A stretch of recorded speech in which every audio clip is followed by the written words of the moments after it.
We are live. We are live. Welcome to College Football's Peek Around the Corner with your host, Greg Pflugar. We cover everything in college football because we love everything in college football. And if you do as well, if you need a little bit of extra college football content to get you through the days, to get you through the nights, subscribe to our ever-growing channel. Smash that like button if you like our content. Share the video with your family and your friends, your priest, your psychiatrist, your significant other. Welcome into the house that sits on the corner of Keith Jackson Parkway and Kirk Gowdy Avenue. It's a special live edition of College Football's Peek Around the Corner. I'm going to be doing my monologue. I'll get to your comments, and then we're going to open up the phone lines. A very special night.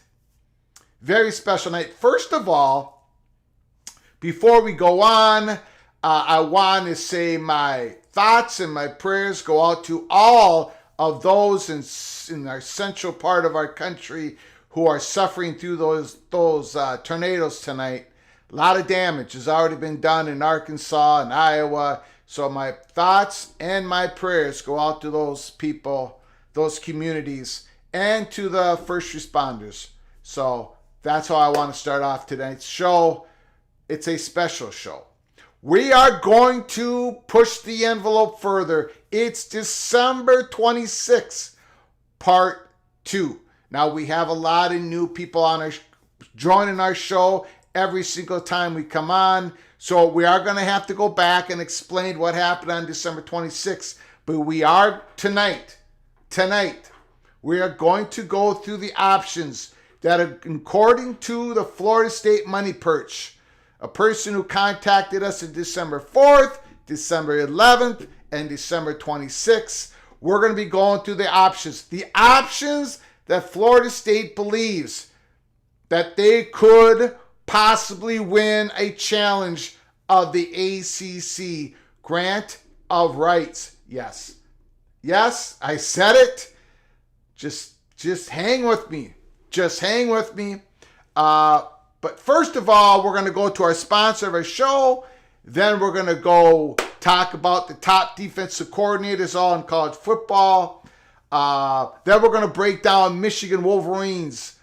It'll just take a few minutes, but we're going to break down Michigan Wolverines spring football game, which is tomorrow, 2 o'clock Central, 3 o'clock Eastern time. We're going to be doing a live watch party of Michigan's spring game right here at Peek Around the Corner tomorrow. So come join us. We'll talk about all college football while we break down what we see in the Wolverines spring football game. Because we cover everything in college football because we're crazy. I'm crazy. Okay, I shouldn't call you crazy, but I'm crazy. So join us tomorrow, spring football game, the Michigan Wolverines. Okay, let's get to our sponsor. We have so much to get through tonight. So much to get through. It's a little daunting. It's a little daunting, but we're going to do it. Welcome to Blue Ridge Coffee Crafters. We invite you to discover the Blue Ridge Coffee Crafters difference. Clean, hot air. Roasted coffee produces a smoother, a richer, a healthier coffee that is less bitter and less acidic. Our hot air roasted coffee uses convection heat to lock the beans for a very even heat transfer. The clean, the bright taste that people rave about is achieved by roasting the bean quickly and evenly while suspended on a bed of hot air. From craft to cup, hand-picked coffee beans. The Blue Ridge Coffee Crafters difference. Give it a try. There's a link in the description box. If you go to the website, if you want to support our channel, put PATC in the comments section. But give this coffee a try. The smoothest coffee the Little General has ever had. And she's had coffee everywhere throughout the world. This is her favorite coffee. Blue Bally Moon is her favorite coffee here at Blue Ridge Coffee Crafters. So give that a try. And make sure you join our, go take a look at our merchandise store, PATC hoodie, the official Cloak and Dagger mug. There's a lot of Cloak and Dagger stuff going on right now. Get your PATC trucker hat. And make sure throughout tonight's show, every time we mention the word Cloak and Dagger, these are the rules. Grab your mug.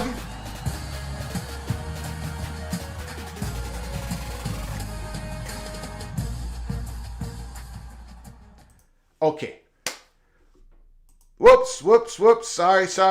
Screwed up. Okay, here we go. Won't be the first time tonight that I screw up. Okay, so let's first get to our top 10 defensive coordinators in the country. Top defensive coordinators in college football via Max Chadwick. I love this article. We're going to go through it real quick. As you see the list there, college football's 2023 rankings, the nation's 10 best defensive coordinators. Put down your comments and thoughts. Iowa's Phil Parker leads the way. Despite working with one of the worst offenses in the country, Iowa still won 8 games in 2022 thanks to Parker's elite defense. Michigan's Jesse Minter is a rising star. I'm going to have some comments about Jesse Minter. And they're not going to be positive when I go through this. In his first season as the Wolverines defensive coordinator, Minter was a finalist for the Broyles Award for the best assistant college in college football. Ohio State Jim Knowles round out the top 3. Knowles has coached elite defenses at both Ohio State and Oklahoma State. Number 10, Brian Brown from the Cincinnati Bearcats. After 4 years as Louisville's defensive coordinator, Brown is following the head coach Scott Satterfield to Cincinnati for its first season as the member of the Big 12 Conference. Brian Bowen, number 10. Number 9, Pete Golding, Ole Miss Rebels. Golding spent the last 5 seasons as Nick Saban's defensive coordinator to Alabama, but left the Crimson Tide in January for the same job with Ole Miss. This was a shock. You remember this a few months ago when it was announced that Golding was leaving Alabama to join Ole Miss? Very interesting. As you can see here at the end of this, now under an offensive-minded coach in Lane Kiffin, Golding will be fully running the Rebels defense. Tony Gibson, we've heard that name, West Virginia and others. Number 8, North Carolina State Wolfpack. Gibson was promoted to being the sole defensive coordinator in 2020. Gibson was nominated for the Broyles Award in 2022 for his efforts. And then Joe Rossi from my beloved Minnesota Golden Gophers. Rossi is the 5th and final Big Ten defensive coordinator on the list, showing how dominant the conference is on that side of the ball. We almost lost Mr. Rossi to Notre Dame 2 years ago. I think this will be his last year as defensive coordinator for Minnesota. Unfortunately, I think we're going to lose him. He wants to be a head coach. He will be next year. I truly believe that. But he's got a job to do because the Gophers have lost so many starters in the transfer portal. It's killing me. Number 6, Matt House, the LSU Tigers. House was a semifinalist for the Broyles Award this past season. His first as LSU's defensive coordinator. Number 5, Manny Diaz. Wasn't all that great a head coach with the Miami Hurricanes, was he? But as a defensive coordinator, he's a long, successful career. Diaz returned to a defensive coordinator role this past season after spending 3 years as Miami, Florida's head coach.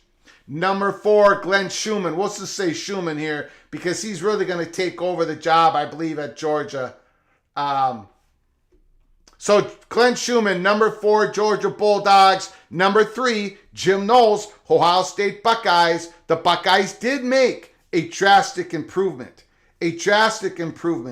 on defense from 2021 to 2022. The Buckeyes were definitely better in 2022 than 2021. They're going to have to be better than in 2023 than they were in 2022 to hold off to hold off Penn State Nittany Lions. Number 2, Mr. Minter, Michigan Wolverines. Minter was a finalist for the Broyles Award this past season in his first year as Michigan's defensive coordinator. Okay. Here's the problem I have with Mr. Minter. And you guys all know what I'm going to say because I've been saying this since that semifinal game against TCU. That game, Michigan, the Wolverines versus the Horned Frogs, that game was lost in the locker room, not on the field.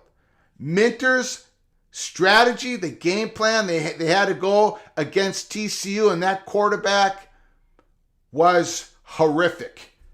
Blitzing almost on every single down against that quarterback was the opposite thing they needed to do. And I said that pre-game when we had a live watch party for that semifinal game. I was preaching, Michigan, don't blitz TCU. Don't do it. And they did it, and they got beat over and over and over and over again. So when I see Minter number 2 on this list, yes, overall Michigan had a great defense. They're stacked for this year, although they do have some cornerback issues that we're going to go over here in a second. I don't see Minter as number 2. And of course, number 1, Phil Parker. I have no problem with this, even though I'm a Gopher. Iowa fielded the worst offense in the Power 5 and was the second worst nationally in terms of expected points added, EPA, per play. Among the 12 worst offenses in that department, the Hawkeyes were the only team that made a bowl game and did so comfortably out of those worst teams. I mean, look at this tweet by Max Chadwick. The worst offenses in the country in 2022.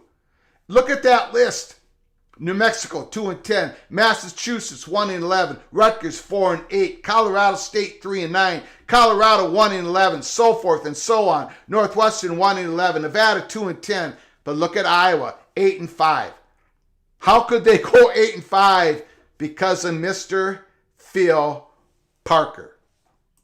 So I have no problems with Phil Parker, number 1. I have problems with Minter, number 2. But the rest of those guys on that list, got to give a double thumbs up. Put down your comments on who you think should have been on that list for top 10 defensive coordinators, but did not make it. Now, let's quickly go through. We got a stacked show. Let's go through the Michigan Wolverines, what we're going to be looking for in their spring football game tomorrow. Again, we're doing a live watch party here at Peek Around the Corner because we love spring football. This is the Michigan Wolverines 247. This is how they broke it down. It's J.J. McCarthy's show this year. There's a different vibe around the quarterback position in Ann Arbor this year. Last spring, it was an open competition between J.J. McCarthy and returning starter Cade McNamara. The competition did not get settled in the spring. In fact, it went into the season when Jim Harbaugh announced both players would start games during the non-conference schedule before the team made a final decision. In the end, McCarthy took the job and led Michigan to another Big Ten title, 2 in a row, in the college football playoff. McNamara has since transferred to Iowa, and McCarthy begins the spring as the unquestioned starter. Number 2, there are a lot of new faces in the trenches. With the transfer portal, roster churn is a fundamental part of the sport. It's a valuable tool for filling gaps on your depth chart, though, and Michigan was as active as anyone else in the portal this offseason. After landing Oluwatimi, and I don't know if I pronounced that name correctly, and I apologize if I didn't, from Virginia to anchor the offensive line last year, the Wolverines hit the portal for more offensive line this year. Both Miles Hinton and Drake Nugent transferred in from Stanford, while Ladarius Henderson joined from Arizona State. On the defensive side of the ball, and this is it here, the Wolverines hope Coastal Carolina transfer Joshua Stewart can give the pass rush a boost, while Nebraska linebacker Ernest Hausman is expected to compete for a starting job. Nebraska's linebacker Ernest Hausman, for those who do not know who this cat is, true freshman last year. Those last 6-7 games as a Nebraska linebacker, he completely dominated. I mean, he was, when the Gophers defeated Nebraska, again for like the 4th year in a row, the best football player on the field was Mr. Hausman. He was all over the place. When he transferred, that hurt the Nebraska football program for this year. He's going to Michigan. He better win that starting job. A fantastic pickup from Michigan. I'm watching that guy tomorrow in the spring football game. There's the battle at cornerback, and this is the big part of what we're going to be watching for tomorrow. Some Michigan fans will tell you the most intriguing position battle this spring is at kicker, but as good as Jake Moody was for the Wolverines, a sensational field goal kicker is now gone for Michigan. The cornerback spot is a little more important. Will Johnson returns to man one of the starting spots, and he's one of the most talented corners in the country. However, both Jermon Green and DJ Turner are gone. Cody Jones, Jaden McBurrows, and Cameron Calhoun are the primary contenders for the 2 spots, but others may emerge. The spring game could be the first glimpse at which players have taken the lead in the competition. So that's the breakdown for tomorrow's spring football game. Michigan live watch party here, 3 o'clock Eastern, 2 o'clock Central. Can't wait. Join us. Bring your favorite beverage, your bag of chips. Watch the game with us and talk all about college football. Okay, before we get to the Florida State Money Perch news, it is March 31st. It's a very special night for me personally and for others who've known about all this stuff that was going on last summer. Just let me show you something here. Let me go back one. Sorry, excuse me. So you probably know the story. If you haven't, there's new people joining our channel every time. You can go to Flug Empire. Go to our pinned tweet. You can read the article in the Los Angeles Times. On March 31st, 1 year ago today, we were given information that USC is watching. The new Big Ten media evaluations have come in during current negotiations. We will discuss tomorrow. Everything Trojan is back on the table. We put that out at 8:37 p.m. We were told to put that out. And I'll get back to that in a second. Later on that evening, we said, and now USC is watching the Big Ten's media negotiations, which will result in a massive new media contract. USC is watching. Trojans back on the Big Ten table. And then we copied a tweet here from July 18th, 2019, where SEC is about to get paid. Bidding war on SEC's Tier 1 football is going to be historic. Oklahoma and Texas are watching. And we know what happened. ESPN grabbed their Tier 1, and Texas and Oklahoma made the move. So March 31st was the night that we got the call around 6 o'clock at night from BTM and his associates. We were instructed to put these tweets out. If you want to know the whole story behind this incredible story, go to episode 22 of our YouTube channel. It breaks down all the tweets, all the information. This last tweet was put out at 9:27 p.m. At 1:13 in the morning, we were tracked, followed by an official in the Big Ten offices. We took that information, we transferred it to USC 247 and Minnesota 247 and All Eyes on Big Ten podcast, and we gave them information for the next 90 days, and we put information out on Twitter, and the whole story is on episode 22 of Peek Around the Corner. So March 31st, that day has a lot of meaning for me because I remember the phone call from BTM while I was cleaning out my car a mile down the road here, and it was freezing, and it's freezing today, and Minnesota's going to have a snowstorm tonight. But anyways, so I just want to put that out there, March 31st. So what are we going to do tonight on this March 31st? Well, we've decided to discuss what we were going to discuss on December 26, 2022. Maybe not all of it, but a lot more than what I've given you thus far. So buckle up, brace for impact. Let's get going. I'm going to give you what I know.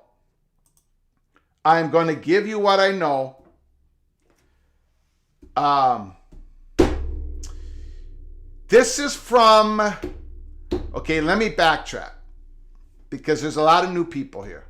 A lot of new people are going to, no, this is not a April Fool's Immaculate. In fact, last summer or last spring, when we put those tweets out on March 31st, on April 1st, the next day, I put out a tweet, and you can go back and look at my tweets.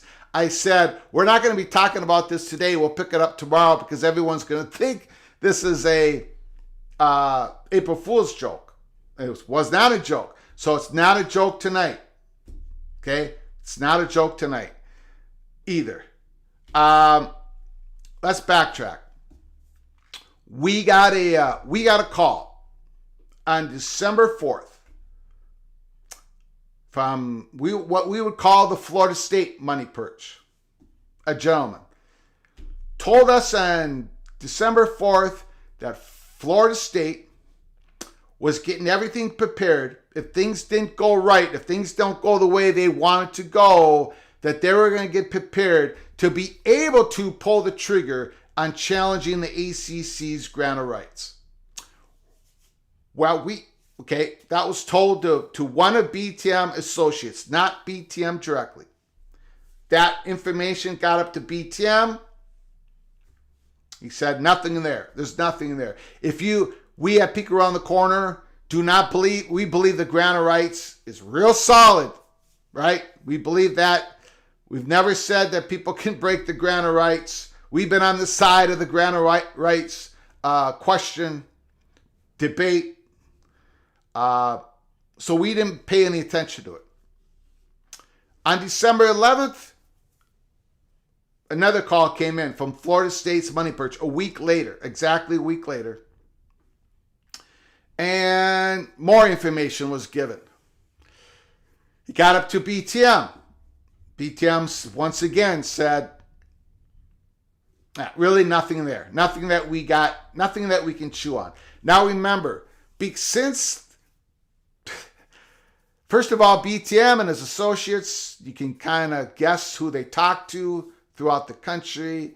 But since the USC story broke, that we broke it and why we broke it and all that, you can read about it and watch episode 22. But they get a lot more information and calls and emails than they've ever had before. They take action on about 1% of that one.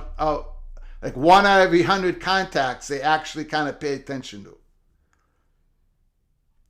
So on December 26th, they got a call again. This time there was some information that was passed. It was a name. The Florida State money perch gave a certain name. He wasn't breaking anyone's confidence. He wasn't revealing a source of his. He just said a name that was involved in Florida State's preparation of possibly pulling the trigger on a challenge a year down the road. So that name got passed to BTM here on December 26th. He recognized it. He recognized it as important. He followed through on it. He said, there's something here. He said, don't know, obviously, we don't know the success, the possible success, whatever, right? We don't know the results, but he said, my goodness, I think they are actually going to get ready to pull the trigger on challenging the Grant of Rights, to the point where now these boosters, or this gentleman, I'm going to just say this gentleman, wants Florida State, right? They want Florida State. They want Florida State to challenge the ACC Grant of Rights. The same reasons why USC boosters wanted USC to move to the Big Ten. The same reasons why there are certain people that wanted Oklahoma and Texas to leave the Big 12 to go to the SEC. It's the same reason why when we posted the March 31st tweets and then April 2nd video, April 4th video, you know the rest of the story. If you don't, go watch episode 22. It's the same reason why certain people in Los Angeles leaked the story to us. The story never leaked out of the Big Ten. It leaked out of Los Angeles. Same motivations. Same motivations that this gentleman was trying to get our attention. Okay, so he got our attention. And then he went on to say, look, Florida State's going to go out in public. Da-da-da-da-da-da-da. They're going to try to mount, we'll get in that later. I'm going over this. I'm going too fast. Okay, so it was to the point where I said, do I go with this? We don't go with something, I shouldn't say that. Most of the time we don't go with something the same day we hear something. Sometimes we do, and you guys have seen that happen. But this was solid enough to say, yeah, let's go with this. So I think if you go back into my Twitter account, I think at 2 o'clock Central Time. 2 o'clock Central Time. Maybe 3 o'clock Central Time. I said something to the effect of, we're going live tonight, and it's the Florida State money perch. Okay? Well, there's certain people that found out that we were going with a story about Florida State Money Perch and the ACC and the Grant of Rights. They found out what we knew. I found out partly what they knew. It was decided, and I absolutely agree with it, and I'm still following through on it, and I will to the end.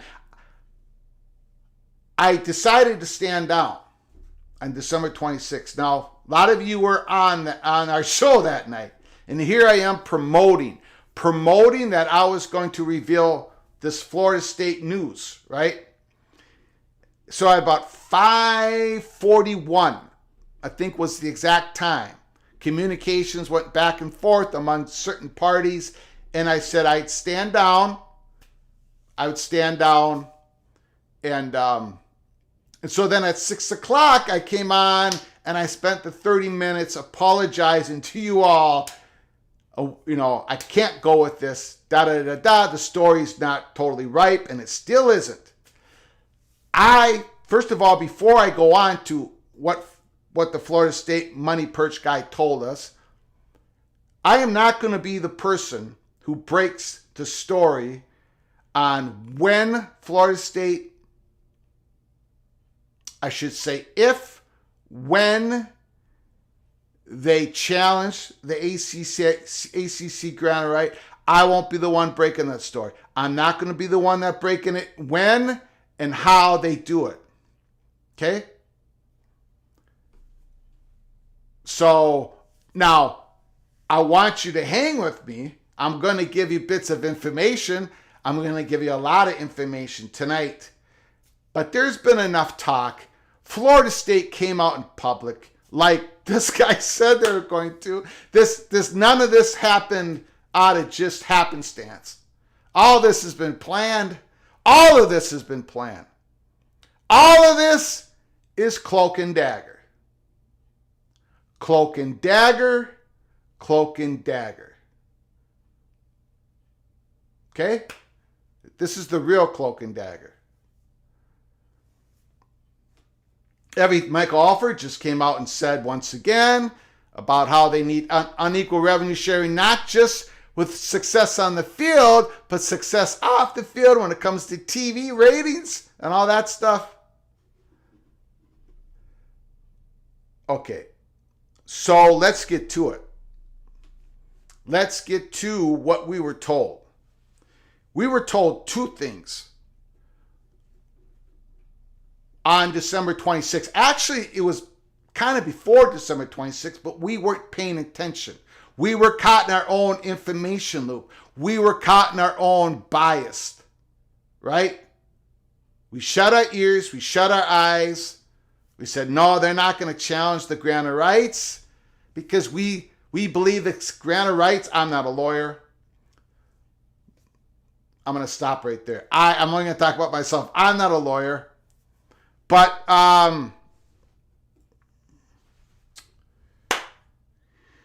so we were told a couple things when I was on my vacation with my lovely wife, the little general. We were told another thing that Florida State was looking at. So we're going to talk about three different options tonight from Florida State. Now, for those who are new to our channel, on December 26th, if you go back, go to the live show on December 26th, we did share a couple of items. And they're still true today. But just so you kind of know, because they've been reported on after we said it on December 26th, just so you know that the Florida State Money Perch guy, okay. One is, we shared on December 26th, still true today, is that the ACC Grant of Rights, we don't know what it looks like. None of us have seen it. It's in the vault. We talked about this on December 26th and a couple shows later after December 26th. And that is thunder. If you heard that, there's a lot of thunder. We're going to get hit with an incredible winter storm here in Minnesota. No surprise. We were, no one has seen it. No one has seen the extended grant of rights that was placed in 2027 that goes to 2036. I know people believe they've seen it. I know they've seen stuff on the internet. I know you've all seen 15 presidents with their signatures and their name printed underneath the signature. But we don't know what all is entailed in that extended grant of rights. And I can't show you that tonight because I haven't seen it.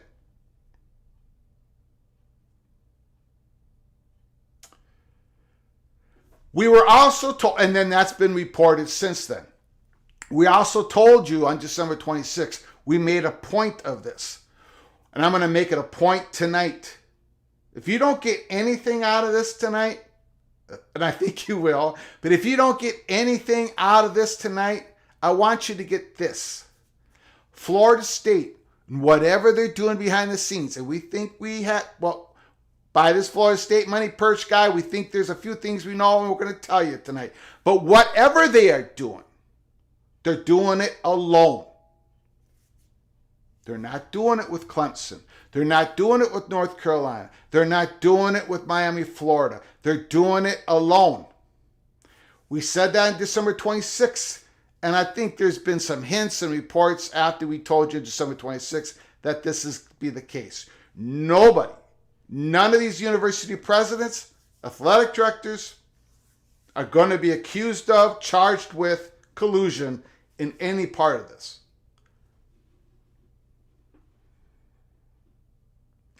Okay, so these are the options that we were told.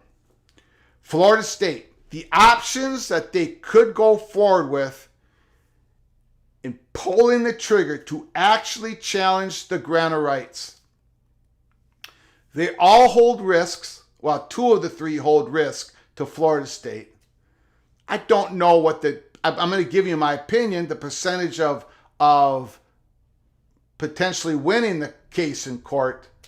But I'm not a lawyer. But I'm going to give you what the Florida State Money Perch told us all the way back in December 4th. We finally listened December 26th. And of course, Florida State has gone out in public a few times talking about what the ACC needs to do. And remember, when the eighth, you know what, I'll get back to that later. Here are the three options. Number one, Florida State, not in control of this, right? Number one, without a shadow of a doubt, Florida State, the president and athletic director, and all of them would celebrate throughout the night if Notre Dame left the ACC to join the Big Ten or the SEC or whatever. If they took their football program out of independence and all their sports out of the ACC, and let's just say went to the Big Ten. In Florida State's mind, according to the Florida State Money Perch, allegedly from the Florida State Money Perch, just to get me out of legal problems, allegedly,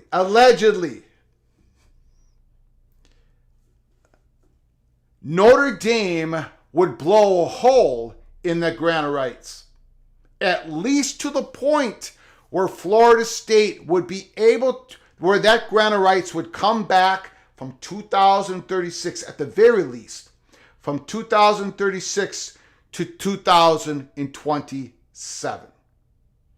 At the very least. In other words, 2027 would be the end point. That extended grant of rights would be destroyed. I'm not a lawyer. But when that extended rights happen in 2027, I'm going to give you my best simple explanation. You guys know the host of the show is not too bright, so I'm just going to give you the best way I can say it. In 2027, when the grant of rights were extended, it was because of the creation of the ACC network. The ACC network, the creation of that by ESPN, was the consideration for those universities to say, we agree for another 9 years. If Notre Dame can pull out, and they can, I don't know if we're going to spend much time on that this evening. If you guys, when we get to the phone call part of it, if you want to call and ask how, but Notre Dame has a way, way, way easier. Their grant of rights is not part of Tier 1, Tier 2. It's just connected with the ACC network. Notre Dame could leave when and if they decide to leave. If Notre Dame leaves, that blows a hole in the value of the ACC network, blows it wide open. They were one of the signatures. Therefore, Florida State would believe that they were not getting enough consideration in the extension of that GOR. So therefore, the grant of rights goes back to 2027. And if it goes back to 2027, Florida State could probably get out of it by 2026. Oh, the gold rush of 2026. Now, again, Florida State is not in control of that. Notre Dame, Fighting Irish, you remember back a few years ago when ACC athletic directors were pleading with Notre Dame to have their football join the ACC conference? They're not doing that anymore. They're saying, please leave. Please take your entire sports out of the ACC. When Jack Swarbrick said in that interview that there's two solar systems and everybody's trying to figure out which solar system they're going to be a part of, SEC of the Big Ten. And when Jack Swarbrick said there were athletic directors talking to him, it wasn't just the USC athletic director talking to him. This was before the announcement, by the way, of USC and UCLA joining the Big Ten in June 30th. It wasn't just, it was ACC athletic directors as well. So this is what Florida State wants. They want it badly for Notre Dame to leave first. But again, they're not in control of that, right? Number two, the second option. Now, Florida State is preparing for all of this, for any one of these things to happen, okay? And they're not in control. They're definitely not in control of the first two, and the third, they have very little control over. Number two, Johnson versus NCAA. And all the other court cases that are coming along, where student athletes become professional athletes in the college football landscape. Johnson versus NCAA. We did an episode on it. We couldn't say it at the time. Go back in our YouTube channel. You'll see Johnson versus NCAA. We gave a couple of hints during that episode. That was way back. That was about a month ago. Okay? Because Florida State believes that would change their contract. Somehow, some way, that would change their contract because what ESPN would be distributing in a contract between ACC and ESPN would change. The value would change. The cost would change for the ACC schools. They believe they could go to court and at least fight it. And they would do it alone, and then other schools would hopefully follow up and challenge it. And then the ACC would probably ask for, I've been told all this, I don't understand any of it, but the ACC would ask for some sort of, where it be ACC against 5 other schools and have one court case, but maybe that won't happen. The cost would be extreme to the ACC, so forth and so on. That's Florida State's number 2. And that is coming down the train tracks at an incredible speed. And that is why Florida State is talking about all this stuff. All of it. Unequal revenue sharing. We need to compete. We thought we were able to compete with that ACC contract. Everything has changed, and it is changing. That's their second option. They don't have control of that, but man, it's looking from their perspective, from what the Florida State Money Perch is allegedly telling us. that one looks great. But they're not in control of it, but it looks great. And it's really going down the tracks fast. And when there's some more court rulings on that,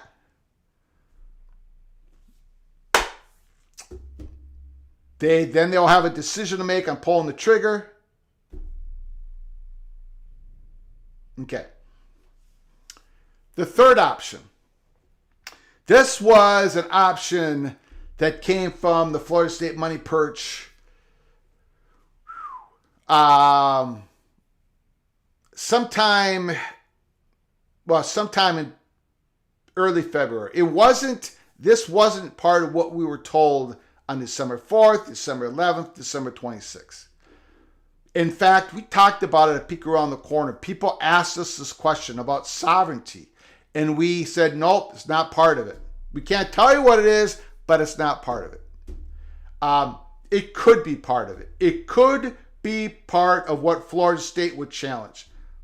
A public school having a contract with a conference that's in a different state, that's constructed in a different state. The state government of Florida pursuing for Florida State a challenge in the courts. This would provide little risk for Florida State because it would be state versus the conference. We've also, South Carolina, they're also on this sovereignty issue versus the ACC. That's why you hear Clemson talking. That's part of this. So there are three options. None of them that Florida State's really in control. The first one they believe is a complete slam dunk if Notre Dame acts. Number two, they believe that is going to give them an opening, and then an opening that they can go through, go to the courts and challenge, and they think other schools would follow them. And number three, as of right now, is a wild card. As for the timing of all this, Florida State is being aggressive with communication right now to the ACC of what they need to happen. And it's like, you cannot go into this without the other side believing that you are not a threat. Okay? You can't go challenge. You can't be talking like Florida State's talking and really be able to move people in the ACC to develop an unequal revenue sharing plan that gives Florida State actually more money in the end that would close the gap at all with SEC and the Big Ten. And that includes North Carolina, that includes Clemson. Without a threat, without them deeming that you are a threat to actually challenge the grant of rights. You understand what I'm saying? For what Florida State's trying to do internally in the conference only works if the conference believes that you are a real threat. Florida's to challenge the grant of rights. Florida State has given out enough clues, hints that yes, and through the Florida State money perch, you understand the motivation now and why this was told to us? That's the motivation. Because Florida State wants to be seen as a true threat, if needed, to challenge the ACC grant of rights. Allegedly. The timing of this, earlier the better. However, Florida State, however they pull the trigger, when they pull the trigger, and that news won't be broken by us. We might help. We have helped, but it won't be broken by us. When that news breaks and Florida State challenges it, earlier the better, because it's going to take a while, right? Whatever percentage chance you think Florida State has of actually winning a court case in those three options, it's going to take a while for it to get through the courts. And there's really no reason why Florida State would, if they're ever going to challenge the grant of rights, why would they challenge it in 2028? By the time it's over, right, you're getting close to the time where you're going to be leaving this grant of rights. So earlier the better, 2024. So look for the NCAA versus Johnson. Look for that. And of course, keep your eyes open on Notre Dame. As you all know, we believe here at Peek Around the Corner, the walls are closing on Notre Dame. We'll get into more of that on a different episode. We've talked about it throughout some other ones. So those are the options for Florida State. That is the information that we can tell you now. The story has been developed past what I just said. But this is what we can say tonight. At March 31st. Again, March 31st, which is becoming a very important day here at Peek Around the Corner. So I'm going to get to your comments. You can talk about the Florida State. You can talk about Michigan spring football game, best defensive coordinators. If you're new to the channel, please smash that like button. It helps us with the algorithms so very much. Subscribe to our channel. If you want to make sure your comment gets read and we talk about it, put a small donation. Hit that $sign. We're a completely independent football YouTube channel. There's no strings attached. There still is no strings attached. We are the rebel outpost of all college football YouTube channels. So come on in.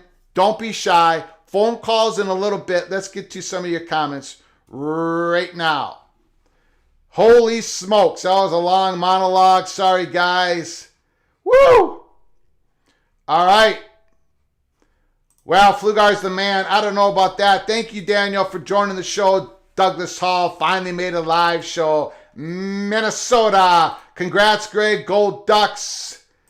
Mona Vision. No future. Big Ten expansion without Notre Dame. Daniel says no future expansion without Florida State. Golden Blue Dude. Love your show, buddy. Love yours, sir. Big time Golden Blue Dude, Mr. Mountaineer. Man.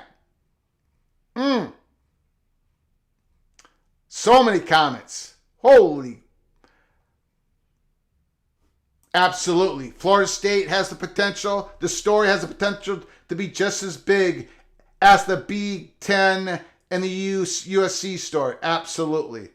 Absolutely. You're allowed to have legal opinions. Allegedly. Allegedly. I'm going to be careful with all this.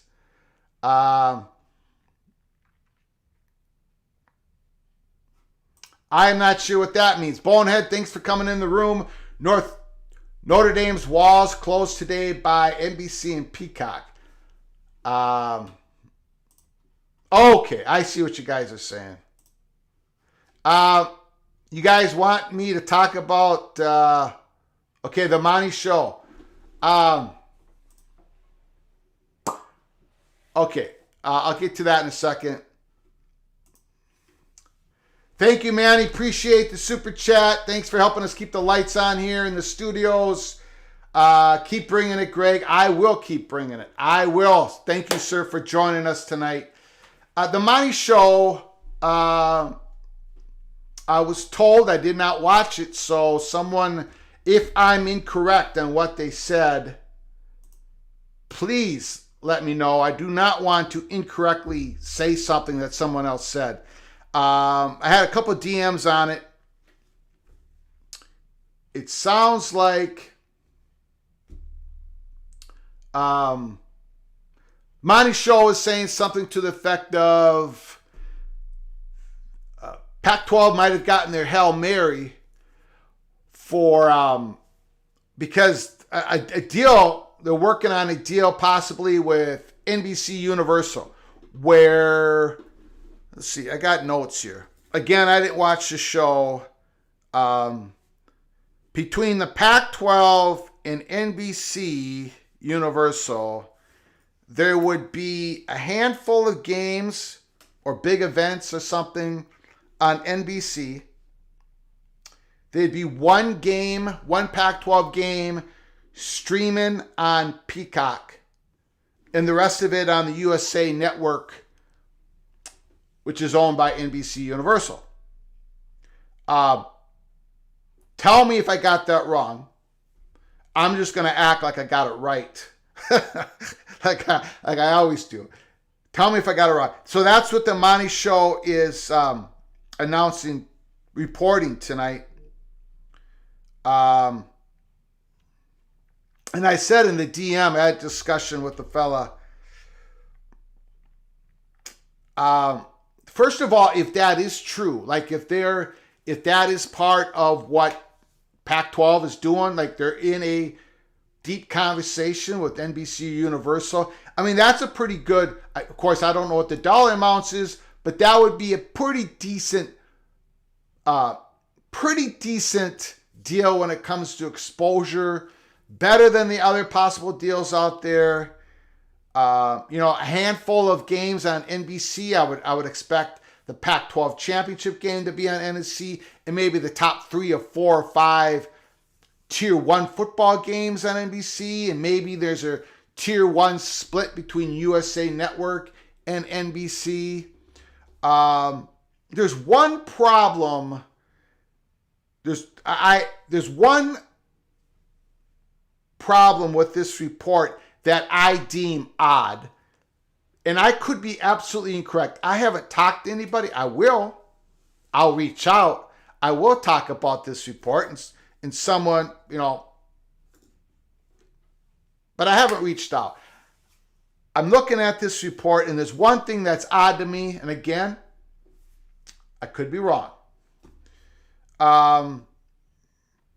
It's the Peacock part. Because I have been under the belief, again, I could be wrong. I have been under the belief that when the Big Ten did that huge, massive media deal with NBC, CBS, ABC, of course, Fox Sports, and they had 8 games streaming on Peacock, I was under the belief that the Big Ten chose Peacock.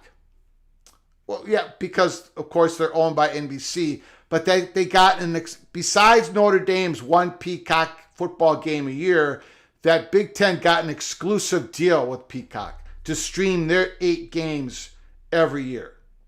That's the belief. In fact, there's been shows where people have said here at Peek Around the Corner in phone calls and comments saying, Greg, what about Peacock as a streaming partner for Pac-12? And I would say, I don't think so, because I think part of the deal was being exclusive to the Big Ten, besides, of course, the Notre Dame Peacock relationship. Because there are other streaming companies that were looking to get a piece of the Big Ten. The Big Ten wanted to get their feet in the water on streaming. Amazon went big for them. Amazon offered the Big Ten more money than NBC and CBS.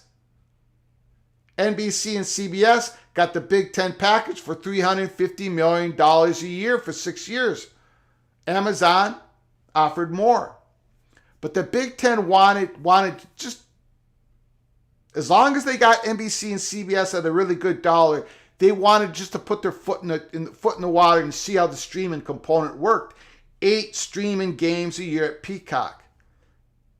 So I was under the belief that was an exclusive deal. Big Ten wouldn't want Peacock, besides Notre Dame, for obvious reasons.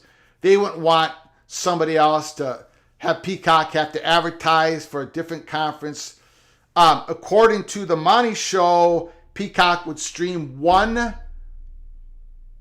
Pac-12 game a week. So you're looking at 13, 14 games. And I don't know if Peacock can do that. I was under the belief that so maybe I'm wrong. And I'm going to reach out and see if I was wrong. And if I was wrong, I'll come out here and say I was wrong. It's an interesting report. It's an interesting scenario.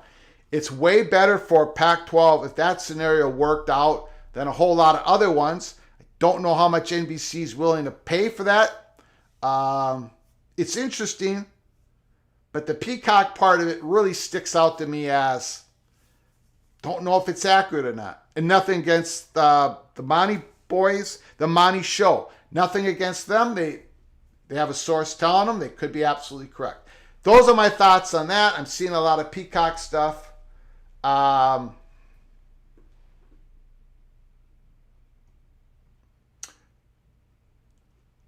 sure. Peacock probably has, yeah, no doubt. No doubt they have openings for Pac-12 games. I was under the belief that they couldn't do that, or wouldn't be able to do that. But we'll see. Again, I haven't reached out to anybody. I didn't have time.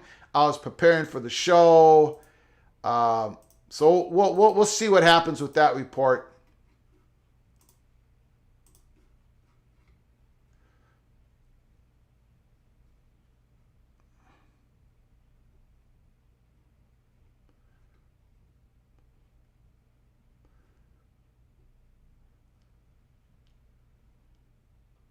Yeah.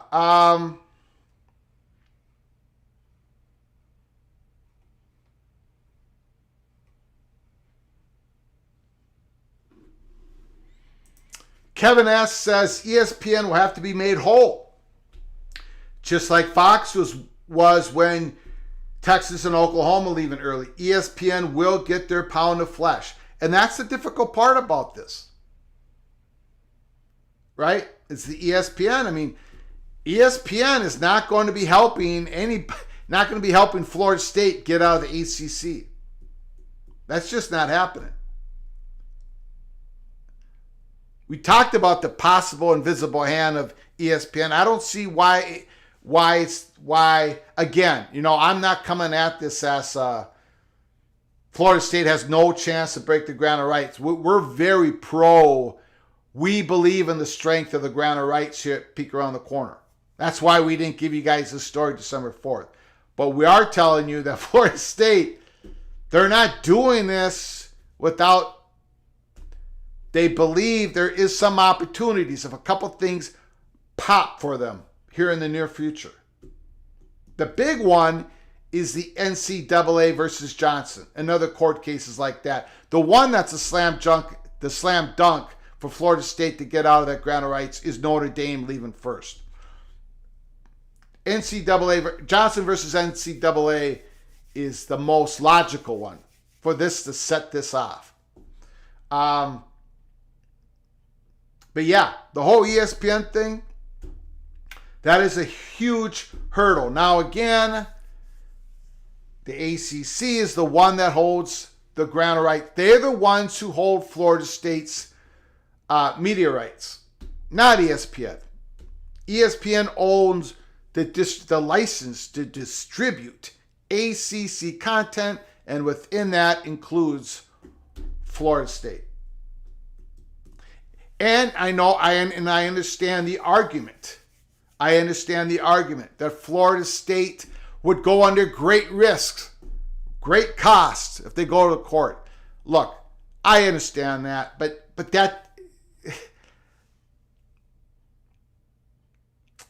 that argument has gotten weaker and weaker and weaker as the years go on, and why Florida State won't challenge it. Because the risk not to challenge it at this point is even greater. Mike Elford talks about $30 million a year difference in revenue gap. It's going to be more than that. It's going to be more than $30 million. When you include all the revenue streams, everything the Big Ten's going to be doing, it's going to be more than that.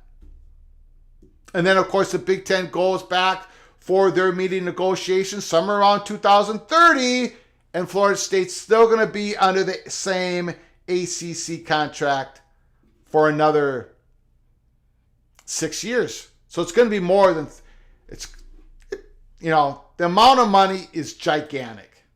Thank you, Joey, for the super chat. I appreciate your continued generosity to the channel. Thank you so much, Mr. Nitley Lion. I appreciate it.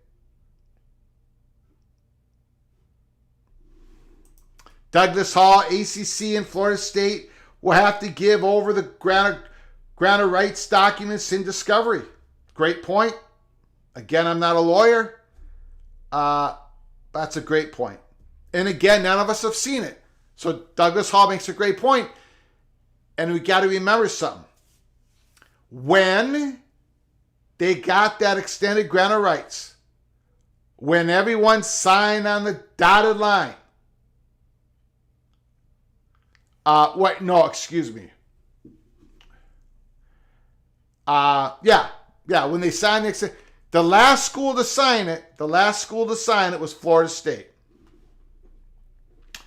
Barron had to get his arm twisted, the former Florida State president. What was given to him?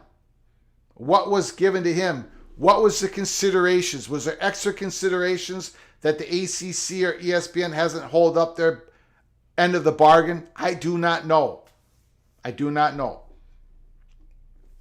But I will say, I find it quite interesting that when the Florida State money Perch guy called us in December 4th, called us in December 11th, called us in December 26th, and BTM said, holy cow, they're actually serious about possibly challenging this down the road, probably to early 2024.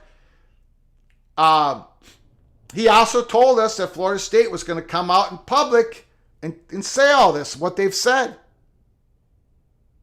They're building a case. Little by different angles, they're building a case. When they go to court. What are the odds of them winning? I don't know. Probably pretty small. But it depends on what option, depends on what pops for Florida State. But they're preparing for everything. And they're not the only ACC school that's preparing for this. But they are preparing alone.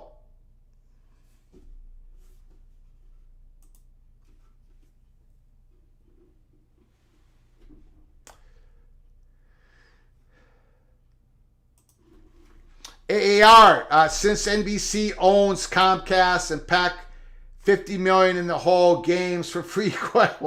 Yeah. Good comment. That's true. I mean, Pac-12 owns at least, well, I shouldn't even say that. They owned around $50 million. It could be more to Comcast. And NBC owns Comcast. Interesting.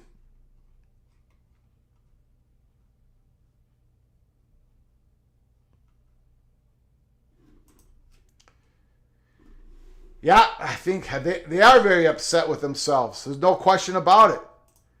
No question about it.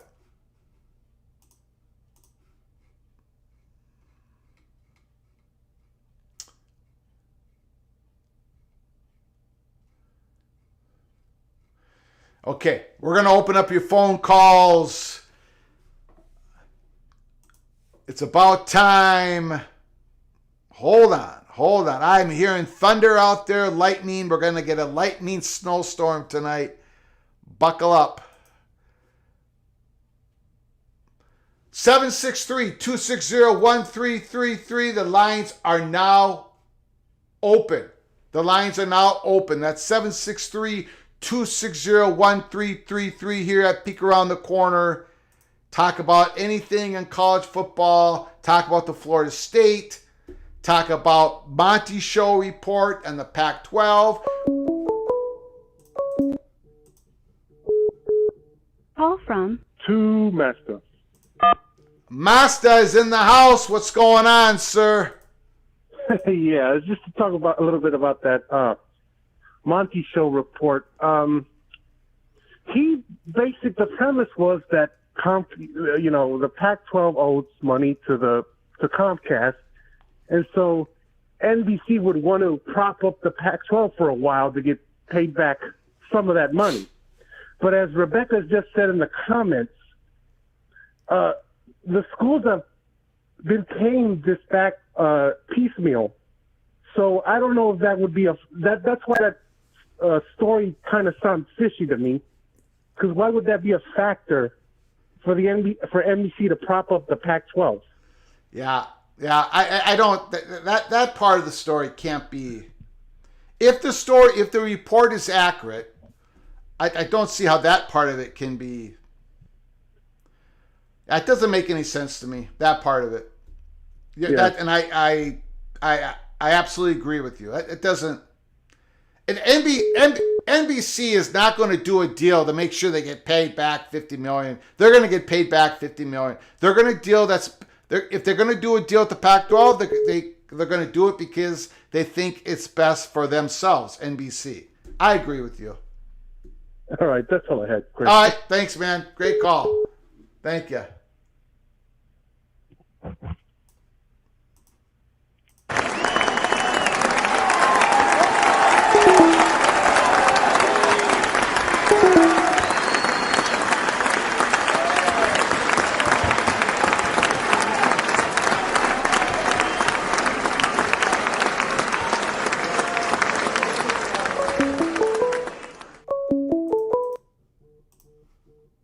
Call from Wild Ute. Wild Oot is in the house. What's going on, Mr. Utah man? Hey, how you doing? Doing good, sir. I'll tell you what, you're going to be getting a lot of phone calls tonight, I think. I think so. The lines are buzzing. I'm sorry, I can't hit hold. I can't do any of that because then I lose you. There's certain limitations to Google Phone. It doesn't quite work. It works great with audio. I can hear you. You can hear me. The people can hear you. There's certain limitations to it. So again, I apologize to everybody. If you can't get in, call again. We're going to be open. We're going to be on all night. As long as people want to talk, we're going to be open. Okay? I'm sorry, Wild Dude. The floor is yours. Cool. Yeah, so the first thing, I just wanted to clarify that I understand this FSU situation, and then I just want to parlay that into an idea. Got it. Build upon an idea. Okay? So let me feed back what you said in I guess, different words. So the FSU, the trigger to get out of the gore is really, there's number one would be the Notre Dame trigger. Yes. And if Notre Dame were to escape somehow, go to the Big Ten, and then this would open up the ACC network, something with the ACC network. So in 2027, can you expand on that a little bit, actually? Sure. Again, I'm not a lawyer, but I'll expand it the way best I can. The part of the agreement to extend the gore from 2027 to 2036 was the consideration, something being given back to Florida State, was the ACC network. The projections of how much it would be worth, the value of it, right? And it's done good. It's hit the marks. But Notre Dame is part of the ACC network, right? They get paid. Their content is on the ACC network. A lot of Notre Dame fans buy subscriptions to watch the ACC network. The money flow, the success of the ACC network is tied directly to how much money Florida State would get from the ACC network. Just like the Big Ten network, just like the SEC network, which is different than what the Big 12's relationship is with ESPN Plus for their third tier rights. So if Notre Dame would bolt, Florida State would say, we didn't get that consideration. We didn't get anything. Notre Dame's leaving. That's a huge value loss for the ACC network. Therefore, that gore should not exist anymore. And now the grant of rights should go where ACC owns our rights, Florida State rights. Now it should only go to 2027, not to 2036. Gotcha. So you've got the Notre Dame hatch, you've got the NCAA versus Johnson legal hatch, and then you've got the state sovereignty hatch. So those are the three hatches. Those are the three hatches. Yes. Gotcha. So if FSU, so it's kind of a win-win, I guess, either way for them, because they're going to loosen up the ACC and fight for that unequal revenue sharing, or else they'll just get out completely and jump to the Big Ten or the SEC. If they get the unequal revenue sharing, though, and that comes to fruition, or that starts moving in that direction, I really do. We've talked about this before, but the ACC, the new alliance, the ACC and PAC. Yeah. The new alliance, maybe this alliance merger, whatever you want to call it. Maybe this one will actually work. But, I mean, there are 6 schools over in the Pac that could add value to the ACC network and the ACC's contract based on how that's structured. So, I mean, if the unequal revenue sharing thing happens, I mean, that's pretty real. I'm kind of wondering about timelines. I mean, if you're the Pac-12, would you even hold off for another 6 months to see what happens with this situation with FSU, or do you? What do you do about that? I don't know. I don't know what these Pac-12 schools should do. I don't know. Before I would just kind of politely brush that aside to where if there was a Pac-12 implosion, some of those schools would become ACC members. But your last discussion, you talked me into it. I think there is something worth discussing when it comes to that. If there's an implosion, if Utah, Stanford, California, whatever, be a division for the ACC. A couple problems with that. One is I don't think Florida State and Clemson would want it, but put that aside.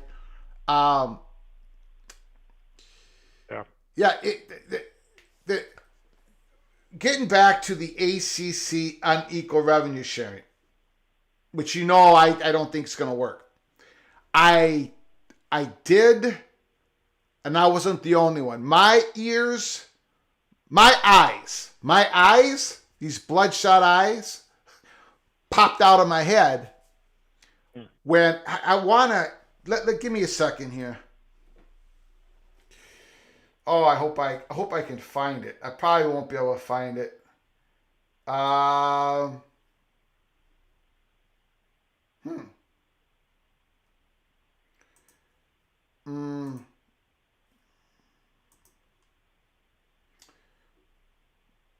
looking through the Mike Alford. I don't know where it is. Okay. My eyes popped out of my head, when Mike Alford said it's not just unequal. He's pushing for not just unequal revenue sharing when it comes to performance on the field, but off the field, like ratings. Like Florida State would make more money than the other ACC schools just based upon ratings. If they go 6-6, they still expect more. I don't know if you saw that. I don't know what live show, I don't know what episode it was, but Mike Alford said that. And then I reached out and people were like, yeah, wow. In other words, I took it as Mike Alford is making sure he sets the bar so high that ACC is no way those schools are going to meet it, right? Mm-hmm. Like he's saying, look, I want more out of this unequal revenue sharing. When he brought that up, I was like, whoa, he's really trying to sabotage this. I'm not even sure they even want a deal to get done, if you know what I'm saying. Yeah. Fascinating. A lot of cloak and dagger stuff going on. Good stuff. Yeah, I'll let somebody else jump on. Right, Greg, but thanks for giving us this intel. Thank you. Appreciate it. Take care. Yeah, I wish I could find...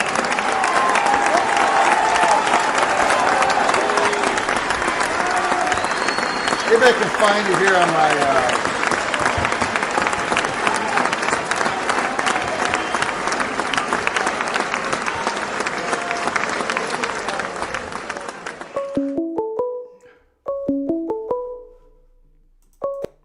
Call from Ryan Martin. Ryan Martin is in the house. What's going on, sir? The floor is yours.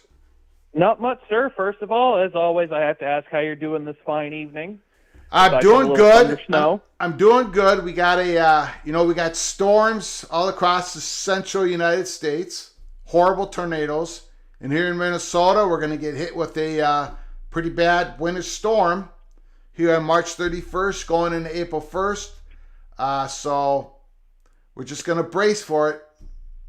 Here in my neck of the woods, we've been dealing with some pretty bad wildfires today. Oh, okay. So just the wind has been terrible. Yeah. So the kind of the two things that I wanted to kind of talk about tonight. And I'll try and be quick because I know there are other people who are going to want to call in. But first of all, in regards to the Monty Show and the NBC coming in on the Pac, to me, it doesn't pass the smell test because you have NBC who's in on the rights for two things. One, they're going after Notre Dame for what I think they were trying to do, like a $75 million per year deal for Notre Dame for the carriage of their stuff. And then they also want in on the NBA rights. That there is no way that NBC is going to come in with a competitive offer that's going to get them anywhere near or that's going to get the Pac-12 anywhere near a deal that, presidents have publicly stated is acceptable. And then turn around and go make a competitive bid on the NBA rights. There's too much on the plate, and Pac-12 doesn't make sense to fit on that plate somewhere unless it's really just kind of a not great price for the total package, right? Yeah. The other thing that I kind of wanted to go at is we've talked about the invisible hand of ESPN before. And as far as the ACC goes, you really have to think about what is ESPN really looking to protect out of what it gets out of the ACC deal. My guess would be protecting the ACC network, the investment that ESPN has put into building that network into what it is. Yeah. And the fact that it is profitable. Yes, it is. The other angle that you kind of have to look at it from is what other tools does ESPN have at its disposal in order to create an increase in value for ACC teams while potentially shedding bulk outliers, what have you. And as I've said before, the Big 12's pro rata expansion clause is perfect for whatever ESPN wants to do to fix it. Of course, they could always go in and be like, hey, we're going to renegotiate because this deal is kind of, we would prefer the ACC to stay intact. And we would prefer to keep it that way because we don't want to lose this investment that we've made in the ACC network. Or they could very well turn around and say, all right, we have a cheaper alternative in taking the teams that we want out of the ACC, putting them in the SEC, getting them that payout that they want, turning around, getting a spot for some of these teams that aren't going to get a Big Ten or an SEC invite, but providing them a similar or better value to what they were getting in the ACC before, and then having to just kind of eat it on losing some of those other valuable brands that want to leave. But there's ways for things to go here. And it ultimately is going to come down to the question of what is the most financially viable path going forward for ESPN. On its face, probably keeping the ACC together. But like I said, there are other ways where they can maneuver and manipulate like they've been proven to have done in the past. Like Fox just did with USC and UCLA. So I've said my piece. I'll get off here and let everybody else jump in. Great phone call. I agree. ESPN has made a huge investment in the ACC network. It's doing fine, especially for the ACC schools. It's why when people ask me, Greg, what does the future look like from 20 years from now? and I say we do a peek around the corner. I do not have a crystal ball. That's way too out in front. But if I had to guess, I'd say the ACC still exists because ESPN made such a huge investment in the ACC network. Those ACC schools made an investment. They put money into the internal, optics. They had to do stuff within their school, right? To take full advantage of the network when it comes to digital and all that. Some more stuff I don't understand and can't talk about intelligently, but you understand what I'm saying? They put millions of dollars into that, like $3-4 million. So I completely agree. Fantastic phone call. I just have one final thought. Yep. Because ultimately the question you have to ask yourself when you're talking about this is what is less of a hit to ESPN? Letting the network just fold, or finding a way for the network to live on with another minor or moderate amount of investment? Because I would have to say probably much easier to rebrand the network and invest in building the infrastructure at other schools than it is to just let it go. I'm just saying. I agree with you. I absolutely agree with you, and you said it a lot better than I could have ever said it. All right, you have a good night, sir. Stay safe. Thank you. Appreciate it. Great call.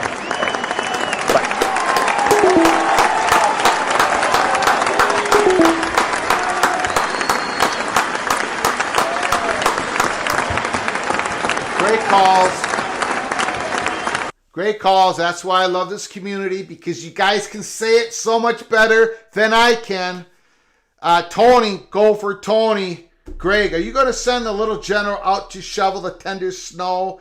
Great job. Keep up the good work. Thank you, Tony, for your generosity to this show. I appreciate it. No, I'm not going to send the little general out. I would send out. By the way, the little general hands. I shouldn't pick on my wife. I cannot send her out. Her hands are about. I don't think she can hold a shovel. However, if she could hold a shovel, I still won't send it out there, because I think that snow is going to be extremely heavy. There's a lot of moisture in the air. That snow, it's going to be cement. I don't think anyone should be shoveling. I think that's heart attack snowfall, Minnesota on April 1st. Okay, a lot of great comments. Thank you, Tony, for your wonderful donation. I appreciate it. Again, if you're new to the show, please subscribe, because you'll get notified. We come up at any time. Live show episodes, emergency live shows. We'll spot up at any. Tomorrow at 2 o'clock, we're going to be doing a live watch party. The Michigan Wolverines spring football game. Make sure you subscribe to PATC. Moen. Mo Vision is in the house. Mr. Buckeye, the floor is yours. Well, Greg, what do I always say? There's not going to be anything happening unless there's Irish whiskey cream in my coffee. In my Blue Ridge Coffee Crafters coffee. Sure, whatever floats your boat. I'm more of a rye whiskey man myself. Okay. But isn't it funny that, once again, it goes back to Notre Dame? Yes, it does. Yes, it does. It all hinges on Notre Dame. Yeah, and there's been a few times, Mona Vision, that you have kind of said what we said on option one, and I've had to sit here and grin and smile. And so, yeah, you've touched upon this before. Go ahead. Sorry to interrupt you. No, that's fine, Greg. I appreciate you can take all the time in the world telling me I was right. I hate doing that with the Buckeye. Go ahead. It's just another one of those situations where Notre Dame has to make that decision. It's just another wall closing in on them. Got to S or get off the pot. But going to the NBC Universal deal to be the new PAC media partner. Okay.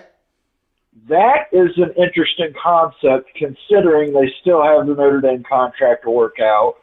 Yeah. There's still this potential NBA rights deal out there that they're supposed to be very, very interested in. They are very, very interested. Yes. Yep. And we hear that everybody's trying to cut back on programming costs. Yeah. So how is that going to work out for Notre Dame? It's interesting. Where are they going to put Notre Dame in that importance level? I mean, it's already below the Big Ten primetime game on Saturday night. If you sign an entire football conference, you would have to imagine that if it's a clunker of a Notre Dame game, like Notre Dame versus Syracuse, and they have the option to show Oregon-Washington in that afternoon time slot, they'd probably shift that over to the NBC OTA slot and shift Notre Dame over to Peacock. And then the NBA rights, that's going to be a billion with a B purchase for them. So how do you think that would impact? I know Notre Dame was hoping for 75, expecting $60 million a year for 7 games, 6 broadcasts, 1 streaming. How feasible is that?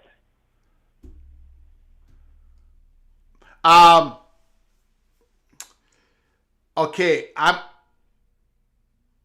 going to go on to a little rant. Is that okay, Monovision? Just sure. Go ahead. So I don't know if I should call it a rant, but I don't know what Notre Dame's going to get in their new media deal with NBC. If they get a new media deal with NBC. This is going out to everybody. But I don't think anything's automatic. I've talked about this before. I can't remember who it was. Oh, anyway, the media companies.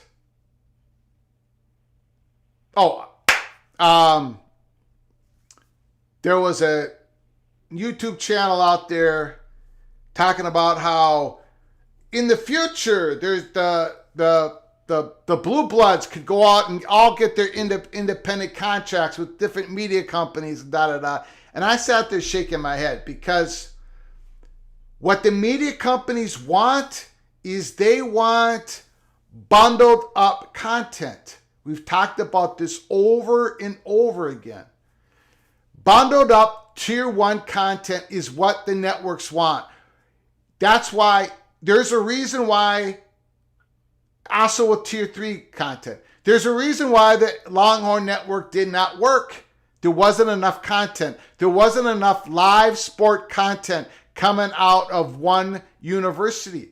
It couldn't provide the network enough live content. That's where you get your ad buys. That's where you get your eyeballs. Your advertising buy rates are higher during live content than these talk shows that go on and on and on in these sports networks. It's the live content that brings you the money. So a standalone entity like Texas, like the University of Texas, they couldn't provide enough content for Longhorn Network for them to be viable. They lost money with ESPN. I don't care how big the university is, how big the brand is, it wasn't as good as SEC Network. It's not as good as the Big Ten Network when you're bundling this content together. It's the same thing with Tier 1. Same thing. Oh, I know. We know Michigan and Ohio State is mega millions for the Big Ten. We know there are other games out there that are mega millions for the Big Ten and the SEC. But when you have a plethora of games going on every week where the networks can pick out, ooh, this game's going to be big. We didn't expect this game to be big, right? Bam, 4 million viewers. It happens. It happens in the SEC and the Big Ten every single year. The standalone, where you're not bundling up the content, that's risky. Media companies don't like this risk. Notre Dame standalone, 7 home games. 3 or 4 of those games aren't very exciting anyways because they're playing, who are they playing? Whatever. And then you don't know if Notre Dame, out of that 6-year, 7-year media contract, maybe 3 of them they're lousy. Maybe 3 of them they're 6-6, 7-5. It's high risk for NBC to give the same amount of money for Notre Dame every single year as they would these Big Ten schools. That's just the way it. Now, there's other value that Notre Dame gives to NBC, the branding. They've been together forever, 25 years. I understand all of that. But don't be surprised if NBC says, God, $60 million, no matter how great a brand Notre Dame is. And they are, just like the Buckeyes, just like Michigan, just like Alabama. When you are a standalone product, the media company doesn't perceive you in, it's too high a risk for the media company. It's the same thing, and I'm warning everybody about this. It's the same thing with these super conferences when they're making sponsorship deals, when they're going to make this data deal with sports books consortiums, where they're going to sell their data, real-time data, as a bundle. As a bundle. They're going to sell it, and it's going to be worth more than if these single schools sold their data alone. It's worth more bundled. And Notre Dame sits alone in this changing world of more and more different revenue streams. So back to NBC, Monovision. I don't know, man. The walls are closing in on Notre Dame. I'm not sure what NBC is going to actually offer Notre Dame. That's the point I'm making. Go ahead. I agree, and I will leave you with this, Greg. That they're negotiating with Notre Dame, and Notre Dame wants $60 million. Couldn't this alleged, and I'm going to use alleged, I don't know if the money show sources are correct, the alleged negotiations with the PAC, couldn't that be a way to kind of put Notre Dame back in pocket and say, hey, look, we're not going to get you $60 million when we can go pay $100 million and get 10 schools and have additional content for USA Network and get access to all home game,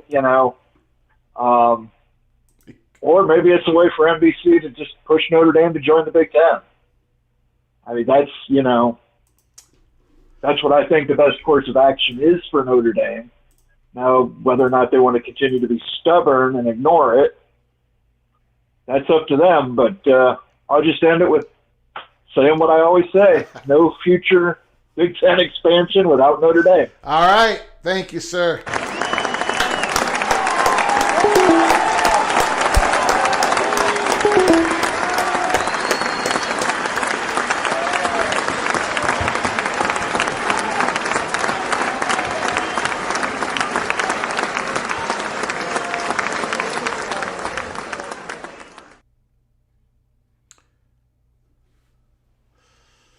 A lot of talk in the chat room, back and forth, and what legal standing Florida State would have if they actually challenged the grant of rights. It would be very, very. It'd be an incredible story. It would explode. How successful? I don't know. I mean, I understand more the Notre Dame hatch. I get that, where they could cut back on the gourd to 2027 because they're not getting what they were promised in the ACC network because Notre Dame signed that as well. I get all that. The other two hatches, I don't know. So, but a lot of good comments back and forth. Fantastic. PATC community is bringing it once again tonight.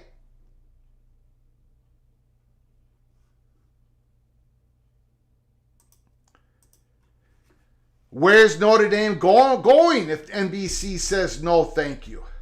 Great question. Great question.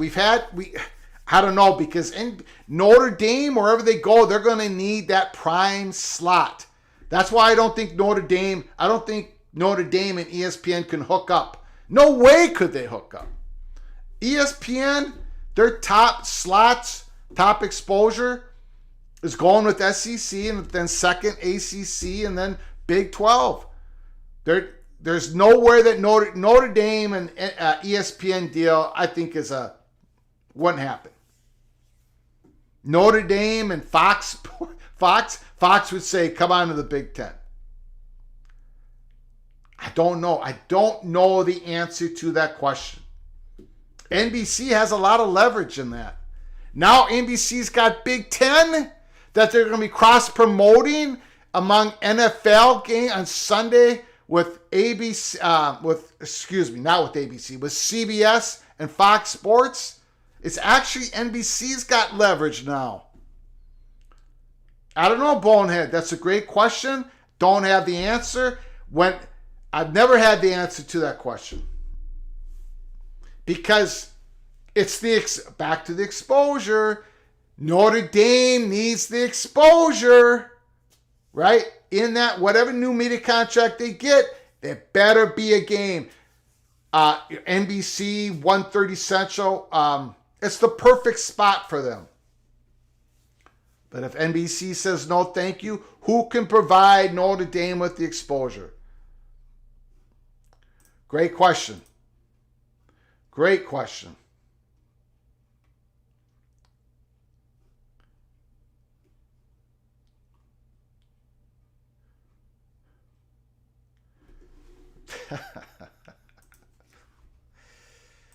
You guys are killing me out there.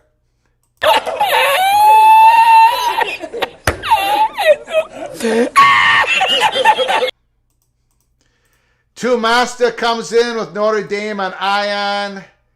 Then Son of Sarah.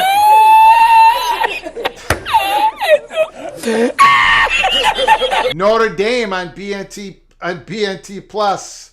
And then check it out. He comes in.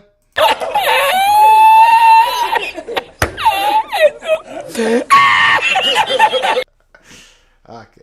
You guys are killing me here. Killing me.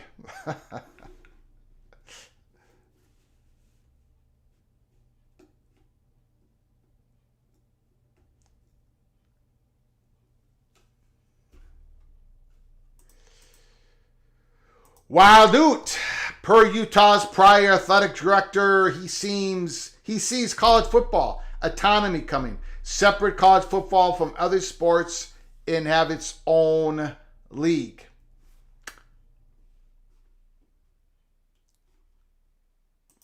Could happen. Immaculate. The Big Ten has NBC, CBS, and Fox leverage. The only other major network for Notre Dame to deal with is ABC, ESPN, and that deals with ACC and SEC. I don't know. Again, Notre Dame has more leverage than ever with Notre Dame.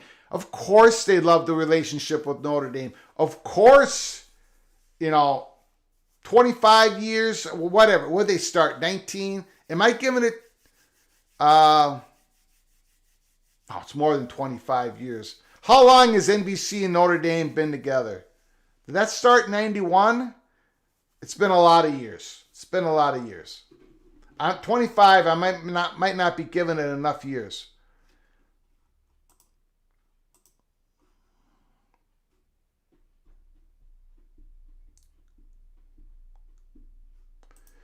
Mr. Monkey says, Flugar, if the NBC USA rumor's true, is this better for tier 1 than ESPN? Maybe there's not enough details to know. Well, if the report is true, the details that I scribbled down based upon a DM, again, I haven't watched the show. It's not better tier 1 than being on ESPN, but they don't have It's better than other alternatives, though. That's what's the intriguing part about it. It's a positive development overall if this is actually happening for the Pac-12. Because at least there's something there. It's all in one house. There's a lot of linear in there, right? If US Network is taking on most of the content, if Peacock's only taking one football game a week, if NBC gets 3 or 4 or whatever big time games,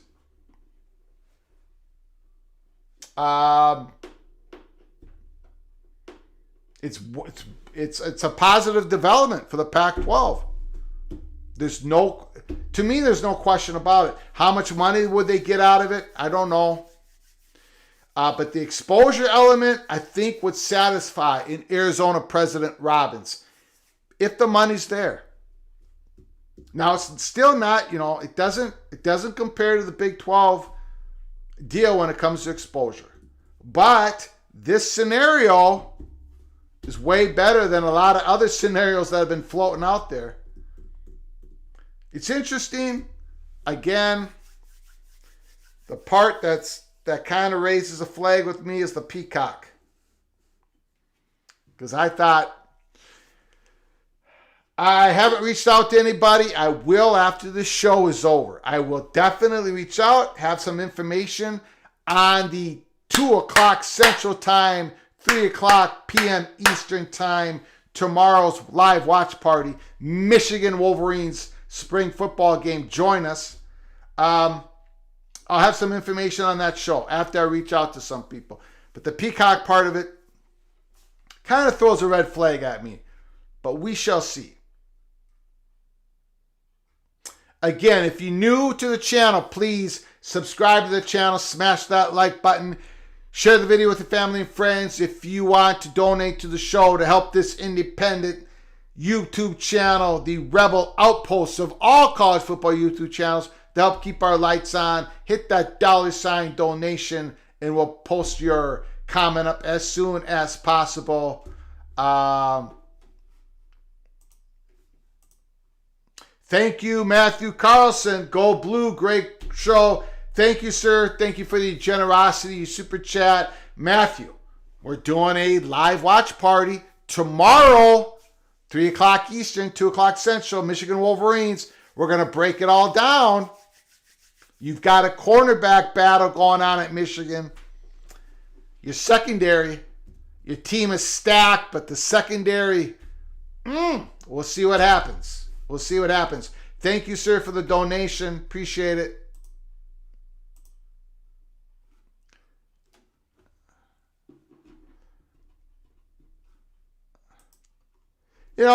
Playing Pac football on the USA channel is embarrassing. Are they going to feed a movie before and after live games? Perhaps they put Remember the Titans on before Oregon versus Colorado. Again, it's not as good as, it's different. I don't know. I kind of like the USA channel though has a wide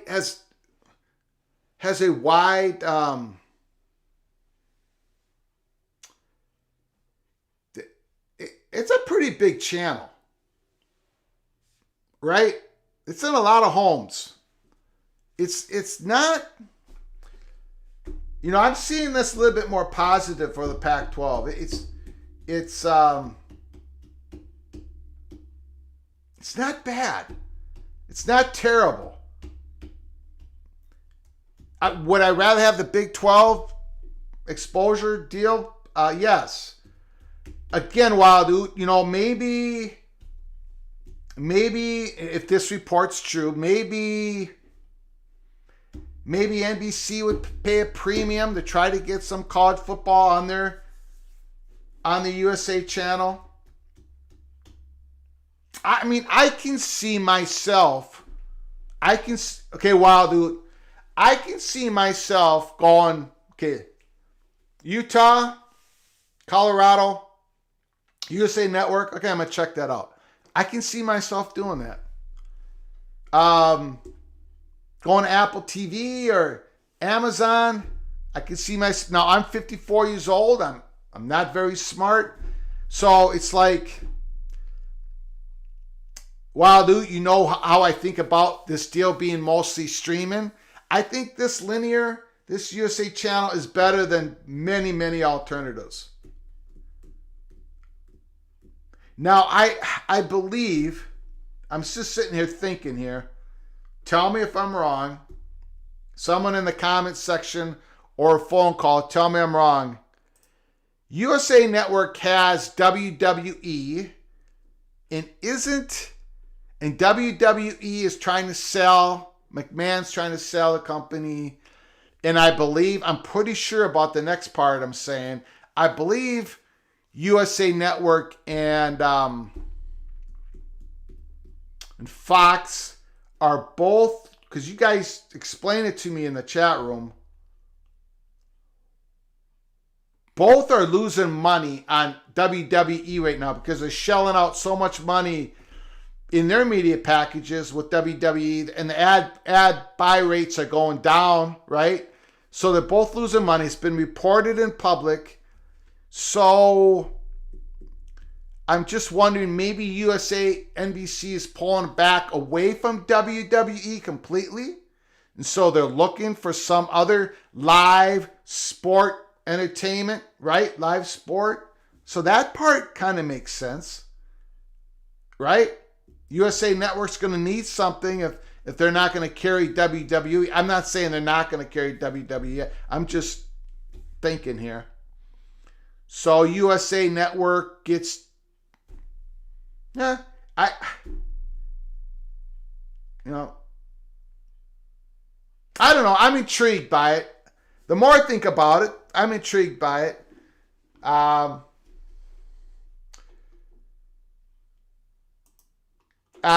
Bunga Aga. I don't see how USA is worse than TNT, which does really well at the NBA. I don't think it's terrible. I agree. Call from Ryan Thomas.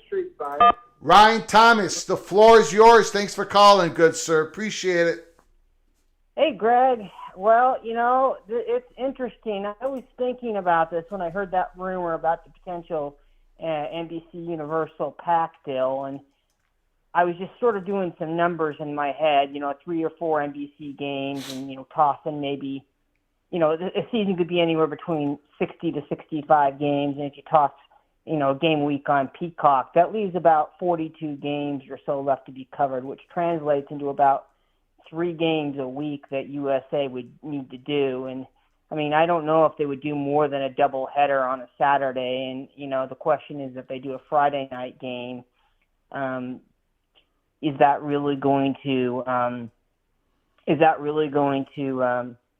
could you get more from Amazon out of that? Or then you have to battle with who gets what pick. And we've been talking about the ad buys, and I'm not really sure that USA, going head to head on Saturdays against ESPN, CBS, NBC, and Fox is going to command the same ad buy rates that those networks will. And I mean, it might be a struggle to kind of get the viewership there. So, I mean, I think it'll be good for their linear exposure and people will see it, but I don't think it's going to be some sort of windfall that's going to get them the magical numbers that they want. It'll be interesting, but I was sort of thinking about this in connection to Notre Dame. Okay. And like you said, Notre Dame, the walls are squeezing. The walls are squeezing.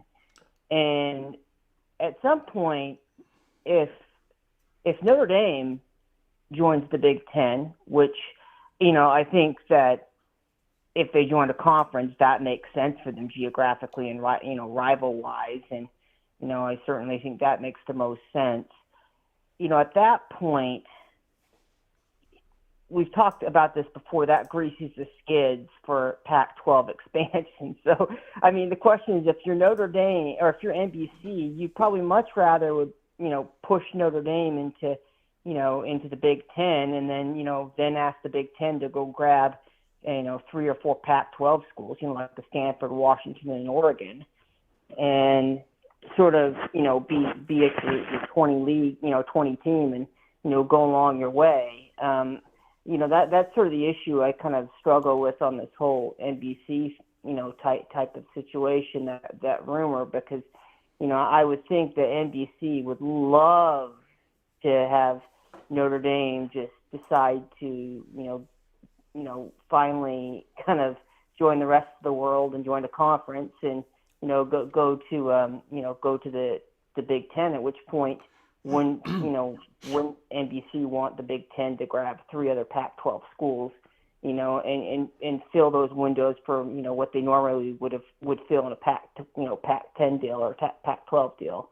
I mean, I just sort of, that's the thing that I kind of struggle balancing, that is, the Notre Dame perspective, because I don't, with NIL coming and with the sheer amount of media dollars, like I said, the next time the Big Ten comes up for a deal in 2032 or 31, I mean, the TV revenue could be around $200 million alone. And I just, after a certain point in time, there's going to be no way that that's going to be sustainable. I think getting Notre Dame $70 million from NBC an independent contract is a stretch. And, by the time you get around the next TV deal, I just don't see, I just don't see that as being sustainable for NBC. I think NBC, that's the reality. And I know Jack Swarbrook's trying to, slow down everything on NIL. But I mean, he has to realize that the world is changing with college athletes and how this works. And with all due respect to, our Irish friends out there, I mean, you still have a lot of tradition with a lot of those Big Ten schools. I mean, joining the Big Ten, isn't going to destroy your tradition. I mean, you've played Purdue, Michigan State, Ohio State before in the past, although not in the Woody Hayes days. It's sort of, I don't really, I mean, and if you had Stanford and USC in there, I really don't see that affecting their tradition. I just think that, it makes too much sense. And, if I'm NBC, I would probably, I don't know if I'd want to get in bed with the Pac-12 if my goal is to get Notre Dame in the Big Ten, if that makes sense. Because the minute Notre Dame gets in the Big Ten, that's going to set off a chain reaction that we know that greases the skids. Like you mentioned before, I mean, they're not going to leave USC and UCLA on an island. And Notre Dame provides a perfect way to bring in Oregon, Stanford, and Washington, in that little five, those quads, those 4 quadrants. Nice little 5-team group over there in the Pacific Coast, and they can, play a lot of games between each other in different sports. It just makes too much sense. So my whole issue with the whole NBC rumor is I'm just trying to balance that. And I know it sounds like I'm rambling here, and I'll shut up and let you with your thoughts. But I mean, the thing I have is I have to think that the priority for NBC is to push Notre Dame into the Big Ten, because it makes too much sense, because the current model is not sustainable. I don't know. I think Notre Dame, and I think Jack Swarbrook realizes it, and he's trying to do everything he can to tread water. But the momentum of where the game is heading, the longer Notre Dame drags its feet on this, the more they're going to hurt their program. And I mean, eventually, at some point, they've got to make that commitment. And and I know I've mentioned that. I mean, could Notre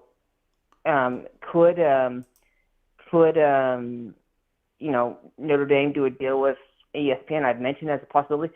Sure, but at some point, though, like people have pointed out, this is going to break off into its own autonomy, and these conferences will be in its own world, and I just don't think being an independent is going to be feasible at that point. I think that at that point you just have to kind of recognize the writing on the wall and kind of join the rest of the world, and we'll see what happens. Those are my thoughts. All right, thank you, sir. Great phone call. Have a great weekend. Thanks, Greg. All right, man. Whoops. I didn't mean that. I did not mean that. Hold on.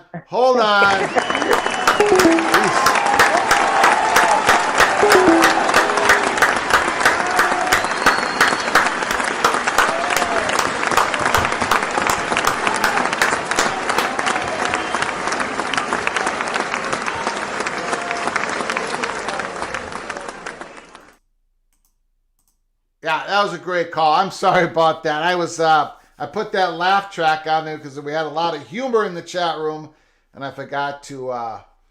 I screwed up. Great call. Yeah, this Warner Discovery stuff. That's also true. They're looking to cut back. So,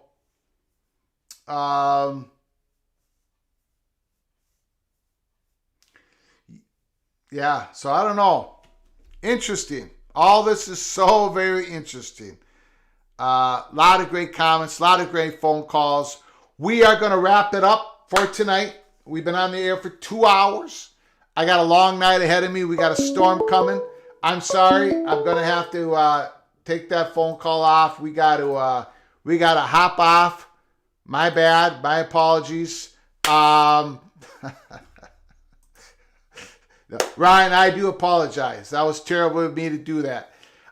Before you all leave, make sure